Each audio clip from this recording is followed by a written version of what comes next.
ਸਵਾਗਤ ਹੈ ਜੀ। ਅੱਜ ਦੀ ਕਲਾਸ ਦੇ ਵਿੱਚ ਗੱਲਬਾਤ ਕਰਾਂਗੇ ਕਹਾਣੀਕਾਰਾਂ ਦੇ ਬਾਰੇ। ਕਹਾਣੀਕਾਰਾਂ ਦੇ ਵਿੱਚੋਂ ਆਪਾਂ ਗੱਲ ਕਰਾਂਗੇ ਇੱਕ ਖਾਸ ਕਹਾਣੀਕਾਰ ਦੀ ਜਿਨ੍ਹਾਂ ਦੇ ਕਹਾਣੀ ਖੇਤਰ ਦੇ ਵਿੱਚ ਬੜਾ ਹੀ ਯੋਗਦਾਨ ਹੈ। ਅਤੇ ਸਵਾਗਤ ਕਰਦੇ ਹਾਂ ਜੀ ਅੱਜ ਦੀ ਕਲਾਸ ਦੇ ਵਿੱਚ ਤੁਹਾਡਾ, ਅਤੇ ਚਰਚਾ ਕਰਦੇ ਹਾਂ ਜੀ ਉਹਨਾਂ ਕਹਾਣੀਕਾਰ ਦੇ ਬਾਰੇ, ਉਹ ਕਹਾਣੀਕਾਰ ਦੀ ਸ਼ਖਸੀਅਤ ਦੇ ਬਾਰੇ। ਹਾਂਜੀ, ਦਲੀਪ ਕੌਰ ਟਿਵਾਣਾ, ਤੁਸੀਂ ਸਾਰਿਆਂ ਨੇ ਨਾਮ ਹੀ ਸੁਣਿਆ ਹੋਏਗਾ। ਉਹਨਾਂ ਦਾ ਕਹਾਣੀ ਖੇਤਰ ਦੇ ਵਿੱਚ, ਨਾਵਲ ਖੇਤਰ ਦੇ ਵਿੱਚ ਕਿੰਨਾ ਨਾਮ ਹੈਗਾ। ਸਾਰਿਆਂ ਨੇ ਉਹਨਾਂ ਦੀਆਂ ਕਹਾਣੀਆਂ ਨੂੰ, ਨਾਵਲਾਂ ਨੂੰ ਅਤੇ ਸਵੈ ਜੀਵਨੀ ਨੂੰ ਜ਼ਰੂਰ ਪੜ੍ਹਿਆ ਹੋਏਗਾ। ਅਤੇ ਗੱਲਬਾਤ ਕਰਦੇ ਹਾਂ ਜੀ ਅੱਜ ਉਹਨਾਂ ਦੇ ਹੀ ਕਹਾਣੀ ਖੇਤਰ ਦੇ ਬਾਰੇ। ਸਿਰਫ ਸਪੈਸ਼ਲ ਇਹ ਕਲਾਸ ਹੋਏਗੀ ਜੀ। ਅੱਜ ਦੀ ਕਲਾਸ ਦੇ ਵਿੱਚ ਆਪਾਂ ਮੇਨ ਫੋਕਸ ਰਹੇਗਾ ਜੀ ਆਪਣਾ ਉਹਨਾਂ ਦਾ, ਦਲੀਪ ਕੌਰ ਟਿਵਾਣਾ ਦਾ ਕਹਾਣੀ ਖੇਤਰ ਦੇ ਵਿੱਚ ਜੋ ਕਹਾਣੀਆਂ ਲਿਖੀਆਂ ਨੇ ਉਹਨਾਂ ਦੇ ਬਾਰੇ ਚਰਚਾ ਕਰਾਂਗੇ।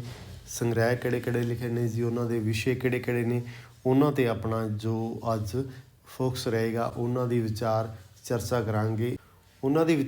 ਕਰਾਂਗੇ ਆਪਾਂ ਇਸ ਸੰਦਰਭ ਦੇ ਵਿੱਚ। ਕਹਾਣੀਕਾਰ ਦੇ ਤੌਰ 'ਤੇ ਉਹਨਾਂ ਦੇ ਯੋਗਦਾਨ ਦੀ ਆਪਾਂ ਚਰਚਾ ਕਰਾਂਗੇ। ਅੱਜ ਗੱਲ ਕਰਦੇ ਹਾਂ ਜੀ ਦਲੀਪ ਕੌਰ ਟਿਵਾਣਾ ਦੀ। ਤਾਂ ਉਹਨਾਂ ਦੇ ਜੋ ਨਾਵਲ ਦੇ ਬਾਰੇ ਆਪਾਂ ਗੱਲ ਕੀਤੀ ਹੈ, ਨਾਵਲ ਦੇ ਬਾਰੇ ਥੋੜ੍ਹੀ ਜਿਹੀ ਗੱਲਬਾਤ ਕਰ ਲੈਂਦੇ ਹਾਂ। ਕਹਾਣੀਕਾਰ ਦੇ ਤੌਰ 'ਤੇ ਚਰਚਾ ਕਰਨ ਤੋਂ ਪਹਿਲਾਂ ਫਿਰ ਤੁਹਾਨੂੰ ਆਈਡੀਆ ਤਾਂ ਹੋ ਜਾਏਗਾ ਕਿ ਉਹਨੇ ਨਾਵਲ ਕਿਸ ਤਰ੍ਹਾਂ ਲਿਖੇ ਨੇ, ਅਤੇ ਜਦੋਂ ਕਹਾਣੀ ਲਿਖਦੇ ਨੇ ਤਾਂ ਉਹ ਕਿਸ ਤਰ੍ਹਾਂ ਦੇ ਕਹਾਣੀਆਂ ਨੂੰ ਸਿਰਜਦੇ ਨੇ।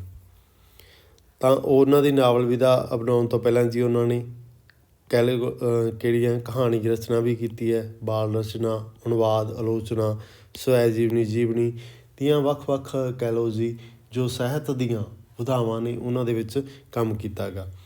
ਕਹਾਣੀਆਂ ਦੀ ਗੱਲ ਕਰਦੇ ਹਾਂ, ਉਹਨਾਂ ਦੇ ਕਹਾਣੀ ਸੰਗ੍ਰਹਿ ਨੇ ਜੋ ਅੰਗਰੇਜ਼ੀ ਦੇ ਵਿੱਚ ਅਨੁਵਾਦ ਹੋਏ ਨੇ ਜੀ, ਹਿੰਦੀ, ਉਰਦੂ ਦੇ ਵਿੱਚ ਉਹਨਾਂ ਦਾ ਤਰਜਮਾ ਕੀਤਾ ਗਿਆ। ਉਹਨਾਂ ਰਚਨਾਵਾਂ ਨੂੰ ਕਈ ਵਾਰ ਪ੍ਰਕਾਸ਼ਿਤ ਹੋ ਚੁੱਕੀਆਂ ਨੇ ਜੀ। ਜ਼ਿਆਦਾਤਰ ਉਹਨਾਂ ਦਾ ਵਿਸ਼ਾ ਕੀ ਰਿਹਾ ਜੀ, ਮਜ਼ਲੂਮ ਔਰਤਾਂ ਦੀ ਮਾਨਸਿਕਤਾ ਅਤੇ ਉਹਨਾਂ ਦੇ ਸਮਾਜ ਵਿੱਚ ਨੀਵੇਂ ਦਰਜੇ ਦੀ ਹਾਲਤ ਨੂੰ ਬਿਆਨ ਕਰਦੀਆਂ ਹੋਈਆਂ ਉਹਨਾਂ ਦੀਆਂ ਕਹਾਣੀਆਂ ਨੇ। ਉਹਨਾਂ ਦੇ ਵਿੱਚ ਕਹਾਣੀ ਸੰਦਰਭ ਦੇ ਵਿੱਚ ਚਰਚਾ ਕੀਤੀ ਹੋਈ।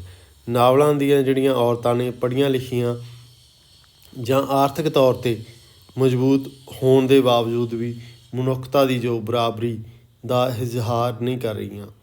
ਨਾ ਹੀ ਉਹ ਕਹਿ ਸਕਦੇ ਹਾਂ ਜੀ ਡਰ ਹੀ ਇੱਕ ਡਰ ਦੇ ਥੱਲੇ ਰਹਿ ਕੇ ਪਰਿਵਾਰ ਅਤੇ ਸਮਾਜ ਵਿੱਚ ਬਰਾਬਰੀ ਦਾ ਦਾਅਵਾ ਕਰਦੀਆਂ ਨੇ। ਇਹ ਉਹਨਾਂ ਦੇ ਥੋੜ੍ਹੀ ਜਿਹੀ ਵਿਚਾਰ ਚਰਚਾ ਸੀ, ਜਿਸ ਦੇ ਵਿੱਚ ਉਹਨਾਂ ਨੇ ਨਾਵਲਾਂ ਦੇ ਵਿੱਚ ਕਿਸ ਤਰ੍ਹਾਂ ਦੀਆਂ ਕਹਿ ਲਓ ਜੀ ਕਹਾਣੀਕਾਰ, ਆਪਾਂ ਗੱਲ ਕਰਦੇ ਹਾਂ ਨਾਵਲਾਂ ਦੇ ਵਿੱਚ ਕਿਸ ਤਰ੍ਹਾਂ ਦੇ ਉਹਨਾਂ ਨੇ ਪਾਤਰ ਪੇਸ਼ ਕੀਤੇ ਨੇ, ਉਹਦੀ ਚਰਚਾ ਕੀਤੀ ਆਪਾਂ। ਹੁਣ ਗੱਲ ਕਰਦੇ ਹਾਂ ਜੀ ਦਲੀਪ ਕੌਰ ਟਿਵਾਣਾ ਦੇ ਕਹਾਣੀ ਸੰਗ੍ਰਹਿ ਕਿਹੜੇ ਕਿਹੜੇ ਨੇ ਜੀ, ਉਹਨਾਂ ਦੀਆਂ ਵਿੱਚ ਕਹਾਣੀਆਂ ਕਿਹੜੀਆਂ ਨੇ ਅਤੇ ਕਦੋਂ ਪ੍ਰਕਾਸ਼ਿਤ ਹੋਏ ਨੇ। ਥੋੜ੍ਹੀ ਜਿਹੀ ਚਰਚਾ ਇਹ ਆਪਣਾ ਵਿਸ਼ਾ ਰਹੇਗੀ। ਦਲੀਪ ਕੌਰ ਟਿਵਾਣਾ ਦੇ ਜੀ ਕਹਾਣੀ ਸੰਗ੍ਰਹਿਾਂ ਦੀ ਆਪਾਂ ਗੱਲ ਕਰਦੇ ਹਾਂ ਤਾਂ ਉਹਦੇ ਵਿੱਚ ਕਿਹੜੇ ਕਿਹੜੇ ਕਹਾਣੀ ਸੰਗ੍ਰਹਿ ਨੇ ਉਹਨਾਂ ਦੀ ਚਰਚਾ ਕਰ ਰਹੇ ਹਾਂ। ਤਾਂ ਉਹਦੇ ਵਿੱਚ ਸਭ ਤੋਂ ਪਹਿਲਾ ਕਹਾਣੀ ਸੰਗ੍ਰਹਿ ਹੈਗਾ ਜੀ ਪ੍ਰਬਲ ਵਹਿਣ 1957 ਦੇ ਵਿੱਚ, ਤਰਾਟਾ 56 ਦੇ ਵਿੱਚ, ਵਰਾਗੇ ਨੈਣ 57 ਦੇ ਵਿੱਚ, ਵੇਦਨਾ 58 ਦੇ ਵਿੱਚ, ਤੂੰ ਭਰੀ ਹੰਗਾਰਾ 1960 ਦੇ ਵਿੱਚ, ਸਾਧਨਾ 71 ਦੇ ਵਿੱਚ, ਯਾਤਰਾ 76 ਦੇ ਵਿੱਚ, ਤੇਰਾ ਕਮਰਾ ਮੇਰਾ ਕਮਰਾ ਜੀ 79 ਦੇ ਵਿੱਚ, ਅਤੇ ਮੇਰੀਆਂ ਸਾਰੀਆਂ ਕਹਾਣੀਆਂ ਨੇ ਜੀ। ਉਹਨਾਂ ਨੂੰ ਸਾਰੀਆਂ ਕਹਾਣੀਆਂ ਨੂੰ ਇਕੱਠਾ ਕਰਕੇ ਲਿਖਿਆ ਗਿਆ ਜੀ 1990 ਦੇ ਵਿੱਚ। ਮੇਰੀਆਂ ਪ੍ਰਤੀਨਿਧ ਕਹਾਣੀਆਂ 95 ਦੇ ਵਿੱਚ, ਇੱਕ ਕੁੜੀ ਕਿਸੇ ਦੀ ਧੀ ਜਿਹੜਾ ਹੈਗਾ 94 ਕਹਾਣੀ ਸੰਗ੍ਰਹਿ ਹੈਗੇ ਨੇ। ਇਹ ਉਹਨਾਂ ਦੇ ਕਹਾਣੀ ਸੰਗ੍ਰਹਿ ਨੇ ਅਤੇ ਉਹਨਾਂ ਦੇ ਵਿੱਚ ਜੋ ਕਹਾਣੀਆਂ ਦੇ ਵਿਸ਼ੇ ਨੇ, ਆਪਾਂ ਉਹਨਾਂ ਦੇ ਵਿੱਚ ਕਿੰਨੀਆਂ ਕੁ ਕਹਾਣੀਆਂ ਨੇ ਉਹਨਾਂ ਦੇ ਬਾਰੇ ਮਾੜੀ ਥੋੜ੍ਹੀ ਜਿਹੀ ਚਰਚਾ ਕਰਾਂਗੇ ਜੋ ਮੇਨ ਨੇ, ਜੋ ਬਹੁਤ ਹੀ ਜ਼ਿਆਦਾ ਪ੍ਰਸਿੱਧ ਹੋਈਆਂ ਨੇ। ਪਹਿਲਾ ਕਹਾਣੀ ਸੰਗ੍ਰਹਿ ਸੀ, ਆਪਾਂ ਇਸ ਦੀ ਚਰਚਾ ਕਰਨੀ ਬਣਦੀ ਹੈ ਜੀ 1954 ਦੇ ਵਿੱਚ। 20 ਕਹਾਣੀਆਂ ਨੇ ਇਹਦੇ ਵਿੱਚ, ਠੀਕ ਹੈ ਜੀ। ਕੈਪਟਨ, ਰੂਪ ਰਾਣੀ, ਖਾੜੀ ਬੰਗਾਲ, ਹੱਕਦਾਰ, ਬਾਬਾ ਜੀ, ਦਾਦੀ ਮਾਂ, ਹਿੰਦ ਪਾਕ ਦੀ ਜੈ, ਸਾਥੀ, ਜੋਗਣ, ਬਦਲਾ, ਕਹਾਣੀ ਦਾ ਇੱਕ ਵਰਕਾ ਜੀ, ਰੱਬ ਨੂੰ ਪਿਆਰੀ, ਪਿੱਪਲ ਟਾਂਗੇ ਵਾਲਾ, ਹਾਂਜੀ, ਚੰਦਾਂ ਤਾਰਿਆਂ ਨਾਲ ਭਰੀ ਹੋਈ ਰਾਤ, ਜਾਗਦਿਆਂ ਸੁੱਤਿਆਂ, ਇੱਕ ਤਾਰਾ ਟੁੱਟ ਗਿਆ, ਸੋਹਣੀ ਚੜੇਲ, ਬੇਰੰਗ ਚਿੱਠੀ, ਬੁੱਤ ਪੂਜਾ। ਇਹ ਉਹਨਾਂ ਦੇ 20 ਕਹਾਣੀਆਂ ਨੇ ਜੀ ਕਿਹੜੇ ਸੰਗ੍ਰਹਿ ਦੇ ਵਿੱਚ? ਪ੍ਰਬਲ ਵਹਿਣ ਦੇ ਵਿੱਚ। ਇਸ ਕਹਾਣੀ ਦੇ ਵਿੱਚ ਕੀ ਕਹਿ ਸਕਦੇ, ਸੰਗ੍ਰਹਿ ਦੇ ਵਿੱਚ ਕਹਿ ਸਕਦੇ ਹਾਂ ਆਪਾਂ, ਔਰਤਾਂ ਦੇ ਮਨ ਦੇ ਜਿਹੜੇ ਭਾਵਨਾਵਾਂ ਨੇ ਉਹਨਾਂ ਨੂੰ ਇਹਦੇ ਵਿੱਚ ਪੇਸ਼ ਕੀਤਾ ਗਾ, ਅਤੇ ਨਾਲ ਹੀ ਉਹਨਾਂ ਦੀਆਂ ਕਹਾਣੀਆਂ ਵੀ ਕਹਿ ਲਓ ਜੀ ਮਨ ਦੇ ਭਾਵਾਂ ਨੂੰ ਪੇਸ਼ ਕੀਤਾ, ਅਤੇ ਉਹਨਾਂ ਦੀਆਂ ਕਹਾਣੀਆਂ ਵਿੱਚ ਜੋ ਪੇਸ਼ਕਾਰੀ ਕੀਤੀ ਹੈ ਕਹਿ ਸਕਦੇ ਹਾਂ ਇੱਕ ਮਾਨਸਿਕ ਤੌਰ 'ਤੇ ਉਹ ਜੋ ਪਾਤਰਾਂ ਦੀ ਪੇਸ਼ਕਾਰੀ ਕਰਨ ਦੇ ਵਿੱਚ ਸਫਲ ਰਹੇ ਆ। ਕਹਾਣੀ ਦੀ ਗੱਲ ਕਰ ਰਹੇ ਹਾਂ ਜੀ ਰੂਪ ਰਾਣੀ ਦੀ, ਜਿਸ ਕਹਾਣੀ ਦੇ ਵਿੱਚ ਜੀ ਕਹਾਣੀ ਦਾ ਪਾਤਰ ਹੈ ਜੋ ਰਾਣੀ ਦੀਆਂ ਖੁਸ਼ੀਆਂ ਉਸ ਸਮੇਂ ਚੂਰ ਚੂਰ ਹੋ ਜਾਂਦੀਆਂ ਜਦੋਂ ਉਸ ਦਾ ਵਿਆਹ ਉਸ ਦੀ ਘਰ ਵਾਲੇ ਕਈ ਸੋਹਣਾ ਮੁੰਡਾ ਸੁਨੱਖਾ ਮੁੰਡਾ ਨਹੀਂ ਸਗੋਂ ਜੀ ਇੱਕ ਬੁੱਢਾ ਜਿਹਾ ਜਿਹੜਾ ਉਹਦੇ ਲਈ ਵਰ ਚੁਣਦੇ ਨੇ, ਤਾਂ ਉਸ ਦੀ ਕਹਿ ਲਓ ਜੀ ਜੋ ਮਨ ਦੀਆਂ ਭਾਵਨਾਵਾਂ ਕਹਿ ਲਓ ਜੀ ਚੂਰ ਚੂਰ ਹੁੰਦੀਆਂ ਨੇ, ਜੋ ਉਸ ਦੀ ਅਵਸਥਾ ਹੈਗੀ ਆ ਉਸ ਦੀ ਬੜੀ ਹੀ ਖੂਬਸੂਰਤੀ ਨਾਲ ਪੇਸ਼ਕਾਰੀ ਕੀਤੀ ਹੈ ਕਿ ਜਦੋਂ ਉਸ ਦੀ ਜਦੋਂ ਸੁਪਨੇ ਨੇ ਸੋਹਣੇ ਬਾਰੇ ਆਪ ਸੋਹਣੀਆਂ, ਤਾਂ ਉਹਦੀ ਉਮੀਦ ਵੀ ਉਸੇ ਤਰ੍ਹਾਂ ਹੀ ਹੈ ਕਿ ਉਸ ਦੇ ਲਈ ਵੀ ਉਸ ਦੇ ਘਰ ਦੇ ਸੋਹਣਾ ਵਰ ਲੱਭਣਗੇ, ਬਟ ਇਸ ਹੁੰਦਾ ਕੀ ਆ ਉਸ ਦੇ ਉਲਟ ਹੁੰਦਾ, ਤਾਂ ਉਦੋਂ ਉਹਦੀਆਂ ਜਿਹੜੀਆਂ ਕਹਿ ਲਓ ਜੀ ਖੁਸ਼ੀਆਂ ਭਾਵ ਸੁਪਨੇ ਚੂਰ ਚੂਰ ਹੋ ਜਾਂਦੇ ਆ। ਜਾਗਦਿਆਂ ਸੁੱਤਿਆਂ ਜੀ ਕਹਾਣੀ ਦੀ ਗੱਲ ਕਰਦੇ ਹਾਂ, ਇਸ ਦੇ ਵਿੱਚ ਇੱਕ ਔਰਤ ਹੈ ਜੀ ਜੋ ਆਪਣੇ ਮੰਗੇਤਰ ਦੇ ਲਈ ਕੁਰਬਾਨ ਹੋ ਜਾਣ ਲਈ ਤਿਆਰ ਹੈ। ਨਾਰੀ ਜਾਤੀ ਦੀ ਕਹਿ ਲਓ ਜੀ ਜੋ ਮਰਦ ਪ੍ਰਤੀ ਵਫਾਦਾਰੀ ਹੈ ਜਿਹੜੀ ਹੈਗੀ ਹੈ ਜੀ, ਉਸ ਦੀ ਭਾਵਨਾ ਜੋ ਮਰਦ ਦੇ ਪ੍ਰਤੀ ਵਫਾਦਾਰੀ ਆ ਉਸ ਨੂੰ ਬਿਆਨ ਕੀਤਾ ਗਾ। ਆਪਾਂ ਇਸ ਤਰ੍ਹਾਂ ਸਮਝ ਸਕਦੇ ਹਾਂ ਜੀ ਇੱਕ ਔਰਤ ਦੀ ਜੋ ਆਪਣੀ ਕਹਿ ਲਓ ਜੀ ਮੰਗੇਤਰ ਨਾਲ ਮੰਗੀ ਹੋਈ ਹੈ, ਰਿਸ਼ਤਾ ਉਹਨਾਂ ਦਾ ਹੋ ਰਿਹਾ, ਤਾਂ ਉਸ ਦੀ ਉਹ ਵਫਾਦਾਰੀ ਨੂੰ ਬਿਆਨ ਕੀਤਾ ਹੋਇਆ ਗਾ ਕਿ ਕਿਵੇਂ ਉਸ ਦੇ ਲਈ ਉਹ ਵਫਾਦਾਰ ਹੈਗੀ ਹੈ, ਉਸ ਦੀ ਉਹ ਬਿਆਨ ਕਰਦੀ ਹੋਈ ਕਹਾਣੀ ਨੂੰ ਇਹ ਹੈਗੀ ਹੈ ਜਾਗਦਿਆਂ ਸੁੱਤਿਆਂ। ਹੁਣ ਗੱਲ ਕਰਦੇ ਹਾਂ ਜੀ ਅਗਲਾ ਕਹਾਣੀ ਸੰਗ੍ਰਹਿ ਤਰਾਟਾ। ਇਹਦੇ ਵਿੱਚ ਜੀ 1956 ਦੇ ਵਿੱਚ ਛਪਿਆ, ਆਪਾਂ ਗੱਲ ਕਰ ਚੁੱਕੇ ਹਾਂ ਜੀ। 15 ਕਹਾਣੀਆਂ ਨੇ ਜੀ। ਮਾਂ, ਮਹਾਰਾਣੀ, ਮਾਸੀ, ਜੰਡੀ, ਕੀ ਕਰੇ, ਇੱਕ ਰਾਤ, ਸੌਕਣ ਅਤੇ ਕਲਪਨਾ। ਸੌਕਣ ਦੱਸਣਾ ਜੀ ਤੁਸੀਂ ਹੋਰ ਕਿਸ ਕਹਿ ਲਓ ਜੀ ਨਾਵਲਕਾਰ ਨਾਟਕਕਾਰ ਦਾ ਇਸ ਨਾਂ 'ਤੇ ਲਿਖਿਆ ਹੋਇਆ ਕੋਈ ਵੀ ਚੀਜ਼ ਹੈ, ਨਾਵਲ ਹੈ ਚਾਹੇ ਨਾਟਕ ਹੈ, ਕਹਾਣੀ ਹੈ, ਉਹਦਾ ਨਾਮ ਦੱਸਿਓ ਜੀ। ਕਹਾਣੀਕਾਰ ਚਾਹੇ ਨਾਟਕਕਾਰ ਜੋ ਜਿਸ ਦਾ ਵੀ ਹੈਗਾ ਗਾ, ਰਚਨਾ ਹੋਰ ਕਿਸ ਦੀ ਲਿਖੀ ਹੋਈ ਹੈ, ਸਿੰਪਲ ਜਿਹਾ ਸਵਾਲ ਹੈ। ਗੁਆਂਢੀ, ਕੀ ਹੈ ਅਤੇ ਕਿਉਂ? ਤੁਹਾਡੀ ਕੀ ਰਾਏ ਹੈ ਜੀ?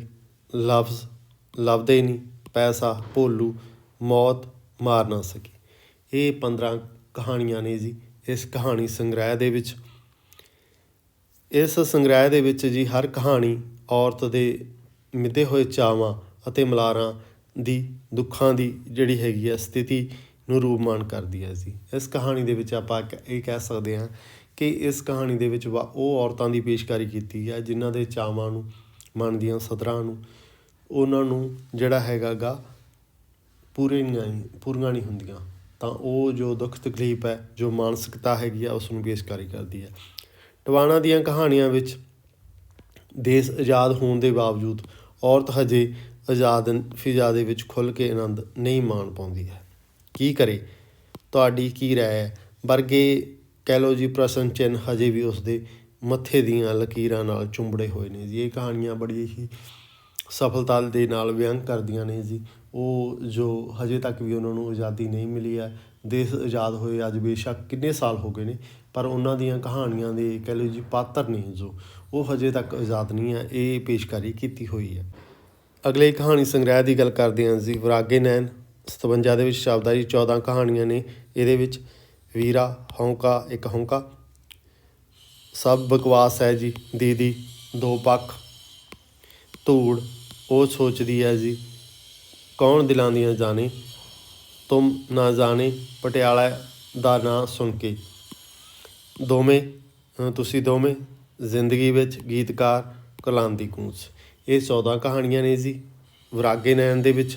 ਇਹਨਾਂ ਦੇ ਆਪਾਂ ਥੋੜ੍ਹੇ ਜਿਹੇ ਵਿਸ਼ੇ ਦੀ ਗੱਲ ਕਰਦੇ ਹਾਂ ਜੀ। ਇਹ ਕਹਾਣੀ ਲਗਭਗ ਸਾਰੀਆਂ ਕਹਾਣੀਆਂ ਵਿੱਚ ਔਰਤਾਂ ਦੇ ਜੋ ਵਿਰਾਗੇ ਨੈਣ ਦੀ ਤਸਵੀਰ ਉਲੀਕਦੀਆਂ ਨੇ, ਜਿਸ ਨੂੰ ਆਪਾਂ ਕਹਿ ਸਕਦੇ ਹਾਂ ਦੂਜੇ ਪਾਸੇ ਨੈਣਾਂ ਦੇ ਵਿੱਚ ਉਡੀਕ ਦੀ ਝਾਕ, ਆਪਣੀ ਪੀੜ੍ਹੀ ਦੀ ਸਮਤਾ ਲੱਭਦੀ ਹੋਈ ਅਤੇ ਉਹਨਾਂ ਦੇ ਮੂੰਹ ਵੱਲ ਤੱਕਦੀ ਹੋਈ ਉਹਨਾਂ ਨੂੰ ਤਸੱਲੀ ਵਿੱਚ ਉਹਨਾਂ ਦੀ ਤਸੱਲੀ ਵਿੱਚ ਆਪਣੀ ਤਸੱਲੀ ਲੱਭਣ ਦੇ ਯਤਨ ਕਰ ਰਹੀ ਸੀ।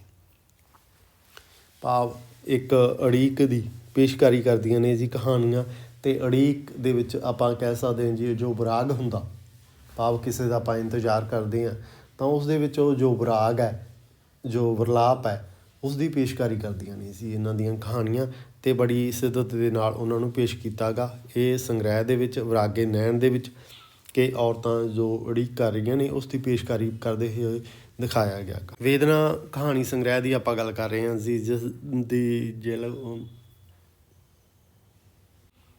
ਵੇਦਨਾ ਕਹਾਣੀ ਸੰਗ੍ਰਹਿ ਦੀ ਗੱਲ ਕਰ ਰਹੇ ਹਾਂ, ਜਿਸ ਦੀ ਕਹਿ ਲਓ ਜੀ ਪ੍ਰਕਾਸ਼ਨ ਕਦੋਂ ਹੋਇਆ ਸੀ 1958 ਵਿੱਚ।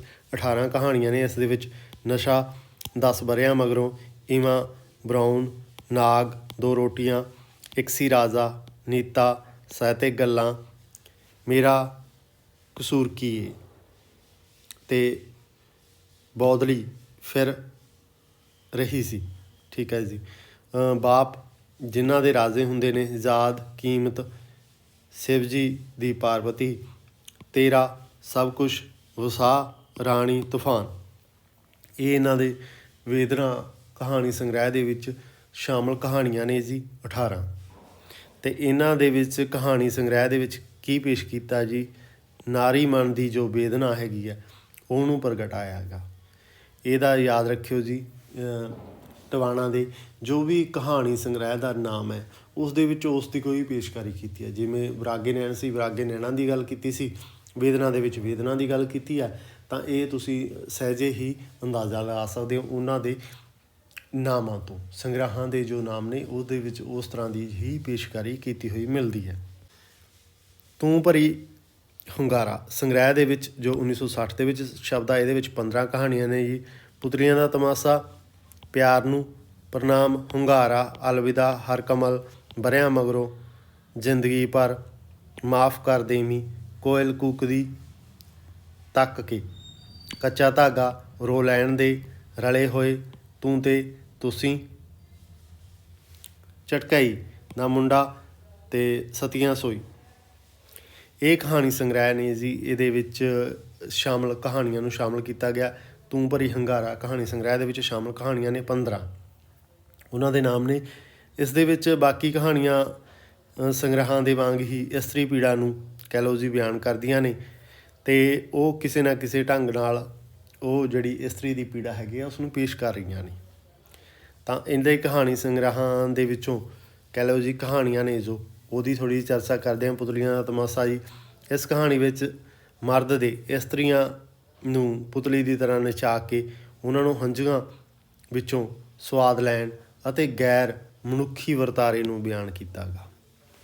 ਜਿਵੇਂ ਜੀ ਪੁਤਲੀਆਂ ਦਾ ਤਮਾਸ਼ਾ ਹੁੰਦਾ, ਤੁਸੀਂ ਦੇਖਿਆ ਹੈਗਾ ਸਾਰਿਆਂ ਨੇ, ਕਿ ਕਿਵੇਂ ਇੱਕ ਜਿਹੜਾ ਹੈਗਾ ਜੀ ਪੁਤਲੀਕਾਰ ਜੋ ਨਚਾਉਣ ਵਾਲਾ ਉਹਨੂੰ ਕਿਵੇਂ ਆਪਦੀਆਂ ਉਂਗਲੀਆਂ 'ਤੇ ਨਚਾਉਂਦਾ ਗਾ।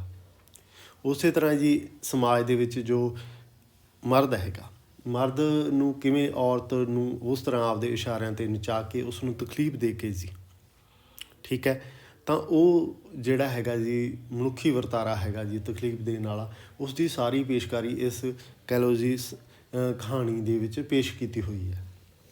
ਹੁੰਗਾਰਾ ਦੀ ਗੱਲ ਕਰਦੇ ਹਾਂ ਜੀ। ਹੁੰਗਾਰਾ ਕਹਾਣੀ ਵਿੱਚ ਮਨੂ ਤੋਂ ਲੈ ਕੇ ਜੀ ਹੁਣ ਤੱਕ ਇਸਤਰੀ ਜਾਤੀ ਦੀ ਸਮੁੱਚੀ ਜੀਵਨ ਦੌੜ ਨੂੰ ਕਹਿ ਲਓ ਜੀ ਕਲਾਤਮਕ ਢੰਗ ਨਾਲ ਪੇਸ਼ ਕੀਤਾ ਜੀ। ਇਹ ਸਮਝ ਸਕਦੇ ਹਾਂ ਜੀ ਹੁੰਗਾਰਾ ਦੇ ਵਿੱਚ ਪੁਰਾਣੇ ਸਮੇਂ ਤੋਂ ਲੈ ਕੇ ਜੀ ਹੁਣ ਦੇ ਸਮੇਂ ਤੱਕ ਇਸਤਰੀਆਂ ਨੂੰ ਕਿਵੇਂ ਕਿਵੇਂ ਦੇ ਦੌਰ ਦੇ ਵਿੱਚੋਂ ਲੰਘਣਾ ਪਿਆ ਉਸ ਦੀ ਪੇਸ਼ਕਾਰੀ ਕਰਦੀ ਹੈ ਇਹ ਵਾਲੀ ਕਹਾਣੀ। ਹੁਣ ਆਪਾਂ ਗੱਲ ਕਰਦੇ ਹਾਂ ਜੀ ਥੋੜ੍ਹਾ ਜਿਹਾ ਇਸ ਸੰਗ੍ਰਹਿ ਦੇ ਬਾਰੇ ਥੋੜ੍ਹੀ ਜਿਹੀ, ਠੀਕ ਹੈ ਜੀ।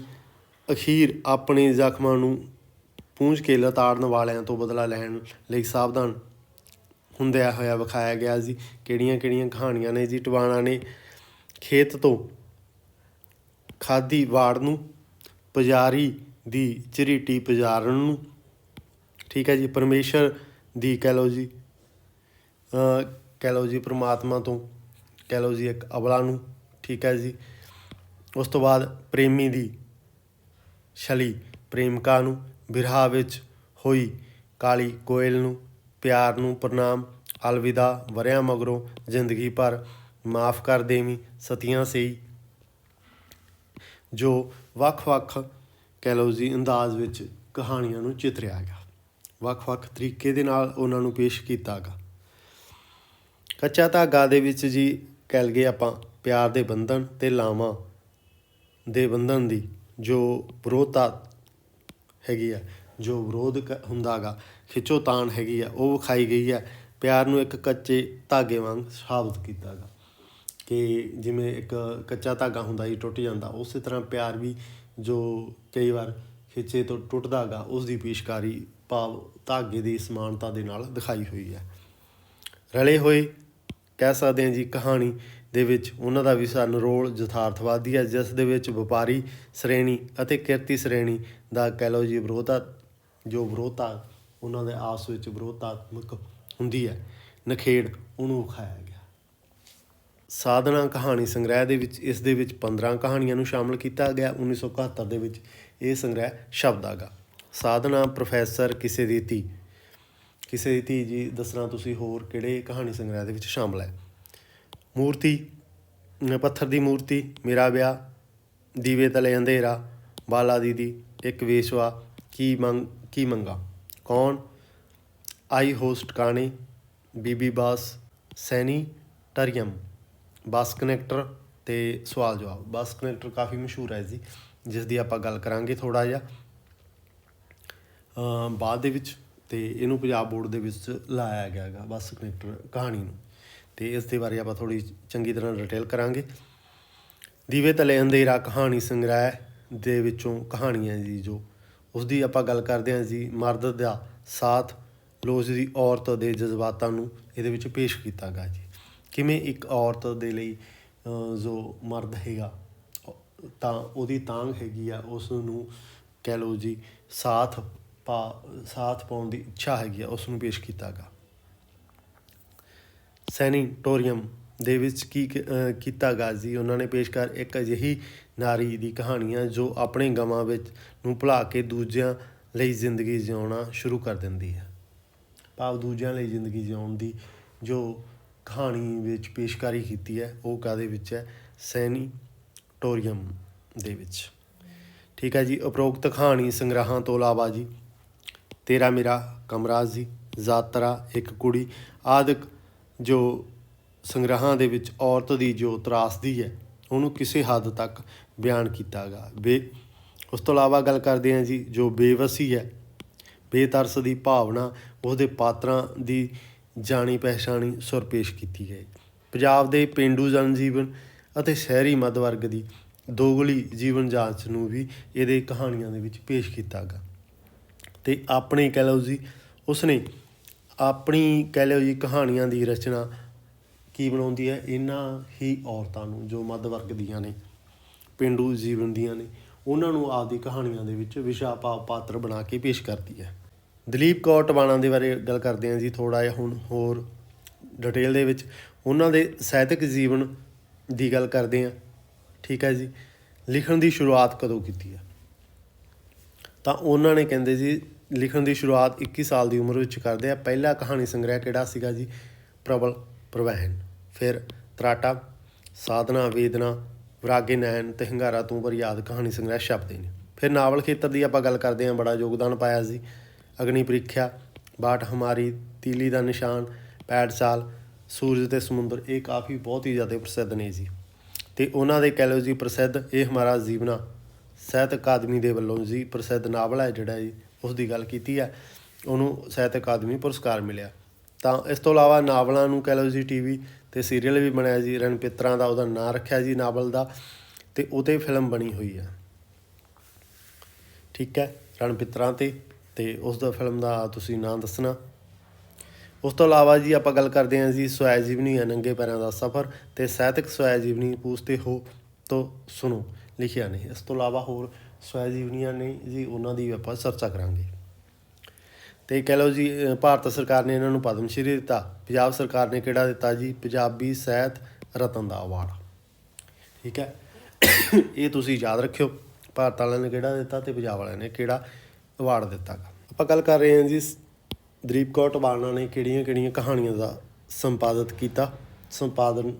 ਕੀਤੀ ਹੈ, ਉਹਨਾਂ ਦੀ ਗੱਲ ਕਰਦੇ ਹਾਂ।